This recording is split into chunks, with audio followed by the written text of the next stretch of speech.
Isa sa mga blind spot kasi yun na hindi natin nakikita na we are losing students.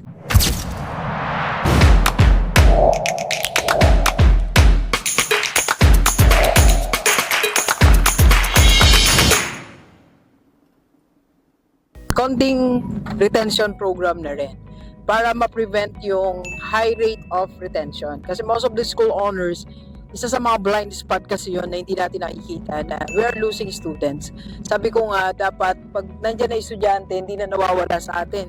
So at least ang retention rate mo is 95%. Pero paano nga ba mangyayari yan? Ito, isa sa mga diniscuss natin is one way is the tinatawag nating risk reduction and remedy program. Ito pong template. Dok, pakita mo yung template. Pag po nagpa-codes kayo, papakita ko to. So, per student po yan, I created this one para mas makatulong tayo sa may school owners. So, may name yan, then level, then ito yung mga gagawin mo para malaman mo ano yung risk factor sa estudyante mo. Ano-ano ba yung mga risk factors? Bakit mag-stop o mag-drop or mag-transfer out yung estudyante mo? So, dapat malaman mo yon. So, paano mo malalaman? Through series of activities na dapat ginagawa pagka-start ng class. Para hindi mo na hintayin na unti-unting mawala ang estudyante mo bago tayo maksyon.